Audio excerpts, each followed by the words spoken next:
नमस्कार, आप देख रहे हैं टाइम्स न्यूज और मैं हूं आपके साथ कंचन। इंदौर में अवैध मादक पदार्थ की तस्करी करने के मामले में पुलिस द्वारा कार्रवाई करते हुए 2 युवकों को गिरफ्तार किया गया, जिनके पास से लाखों रुपए के अवैध मादक पदार्थ जब्त किए गए हैं। पुलिस द्वारा प्रारंभिक रूप से मादक पदार्थ को चने के बाद में कार्रवाई को अंजाम दिया गया। पूरे मामले की जानकारी देते हुए डीसीपी हंसराज मीणा द्वारा बताया गया कि सराफा पुलिस द्वारा चेकिंग के दौरान एक वाहन की तलाशी लेने के दौरान अवैध रूप से मादक पदार्थ की सप्लाई करने वाले 2 लोगों को पकड़ा गया। बताया जा रहा है कि जब पुलिस वाहन के पास पहुंची तो दोनों युवक पुलिस को देखकर चौंक गए। पुलिस को शंका हुई तो चेकिंग की तो उसमें एक थैली प्राप्त हुई जिसमें अवैध मादक पदार्थ रखा हुआ था। प्रारंभिक रूप से युवकों से पूछताछ की तो उन्होंने बताया कि यह गुड़ है। जब कुछ पुलिसकर्मियों ने इस चख कर देखा तो उसे स्वाद परिवर्तन दिखा और शंका होने पर पूरी कार्रवाई की गई। बताया जा रहा है कि वह एक प्रकार का मादक पदार्थ है। पड़ा हुआ युवक नाम पारस और रिंकू है, जो कि इंदौर के ही रहने वाले हैं। फिलहाल वही हैं। मादक पदार्थ कहां लेकर जा रहे थे, इसको लेकर पुलिस पूछताछ में जुटी है। मादक पदार्थ की जांच में 506 ग्राम मादक पदार्थ जब्त किया गया है, जिसकी कीमत लाखों रुपए बताई जा रही है। सर कार्रवाई की गई एनडीपीएस की तरह, क्या कार्रवाई? एनडीपीएस को लेकर के क्या कुछ कार्रवाई?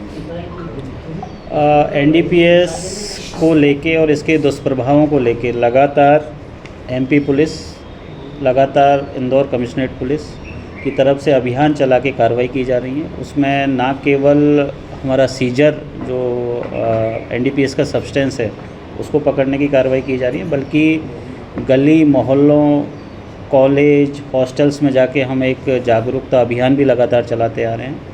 और उसी कड़ी में कल हमारे अधिकारियों के द्वारा एक बहुत अच्छी कार्रवाई सराफा थाने पे की गई है, जिसमें हमारे एडिशनल साहब और एसीपी सराफा और टीआई सराफा और उनके पीछे जो अभी जो आप ये टीम देख रहे हैं, इनकी सराहनीय भूमिका रही है।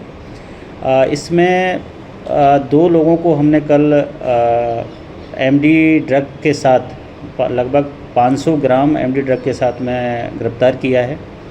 एक क्रेटा गाड़ी भी है। दोनों का नाम, एक का नाम पारस और एक का नाम रिंकू उर्फ रूपेश है। दोनों यहाँ इंदौर के रहने वाले हैं और इन आपराधिक प्रवृत्ति के हैं। पहले भी इनके कई सारे अपराध एनडीपीएस के भी हैं और साधारण बॉडी ऑफेंसेज के भी हैं।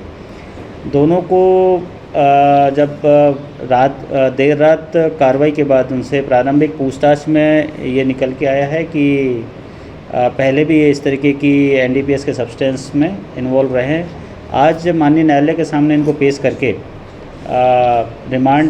पुलिस रिमांड मांगा है, ताकि ये कहाँ से लाए थे, कहाँ सप्लाई हो रही थी, इसके बारे में हम और डिटेल में इन्वेस्टिगेशन कर पाएँ।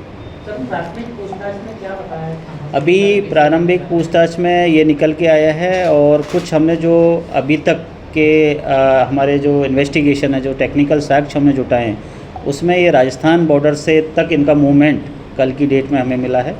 ये कल दिन में यहाँ से निकले हैं, राजस्थान बॉर्डर तक इनका मूवमेंट ट्रेस हुआ है और उसके बाद रात में लगभग 10-11 बजे इन्होंने वापस इंदौर शहर में जो सराफा थाना क्षेत्र में इनको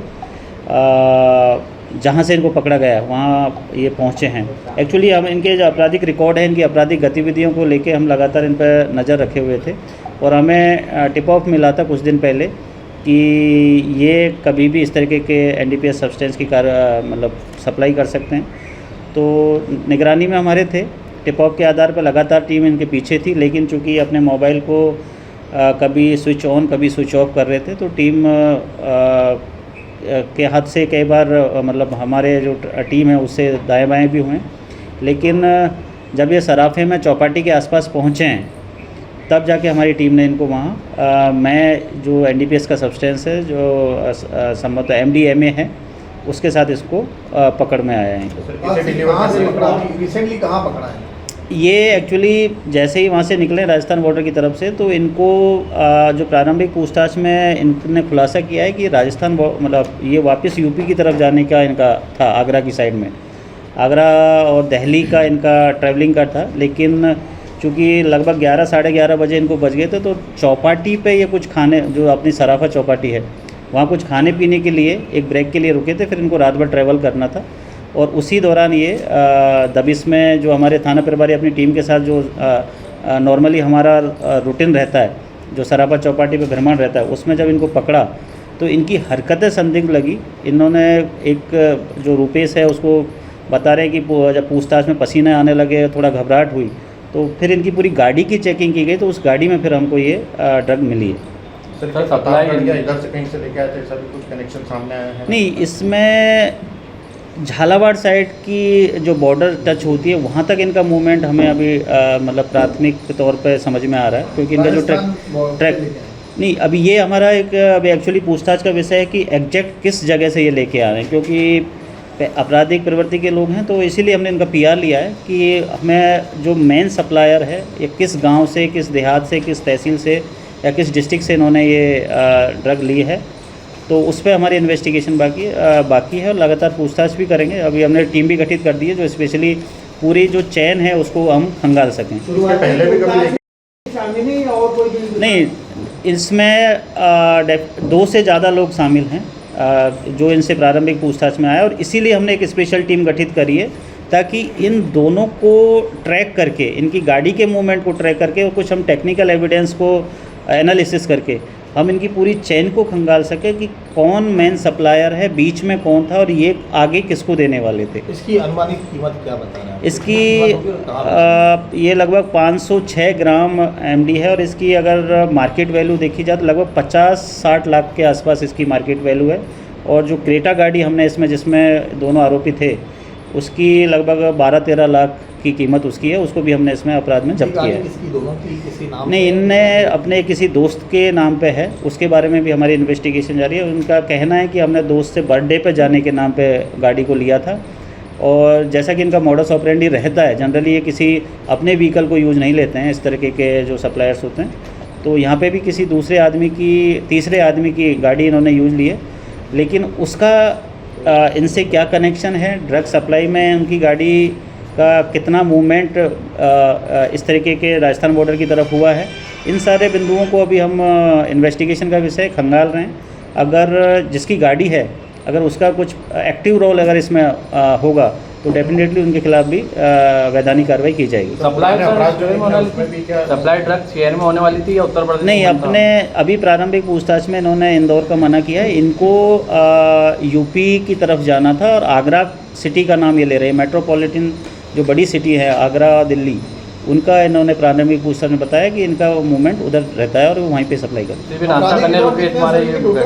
हाँ, ये एक्चुअली सबसे इंटरेस्टिंग चीज़ है कि इनको जैसे मॉर्निंग में ये लोग निकले हैं, वहाँ से लेके आए हैं और चौपाटी पे जो भी उनका रहा हो कि खाना पीना खा के निकलेंगे, बाई रोड ही इनको इसी गाड़ी से निकलना था जो इन्होंने पूछताछ में बताया।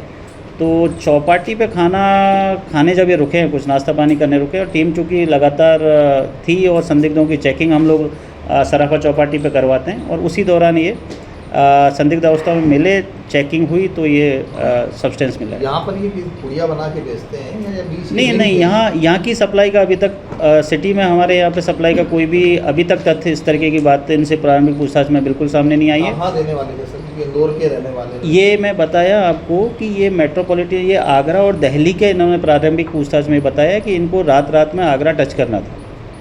अभी इसमें और हमारा इन्वेस्टिगेशन, इसीलिए मैंने इसमें एक स्पेशल इन्वेस्टिगेशन टीम बनाई है जिसमें टीआई साहब, एसीपी साहब और 2 सब इंस्पेक्टर हम इसमें रख रहे हैं ताकि इसके हर एक कड़ी को हम जोड़ सकें और इसमें जो भी इन्वॉल्व हैं एक पूरे ऑर्गेनाइज्ड क्राइम के तौर पे, जैसा कि बीएनएस में एक ऑर्गेनाइज्ड क्राइम की एक डेफिनेशन है और उसमें अपराधियों के खिलाफ कार्रवाई का भी एक प्रावधान है, तो ताकि हम इसको ऑर्गेनाइज्ड क्राइम में लेके और जो हम प्रॉपर्टी अटैचमेंट की भी जो कार्रवाई करते हैं वो सारी कार्रवाई इनके खिलाफ करवा सकें। टाइम न्यूज़ देखिए अब आपके मोबाइल और स्मार्ट टीवी पर लाइव प्ले स्टोर से डाउनलोड करें।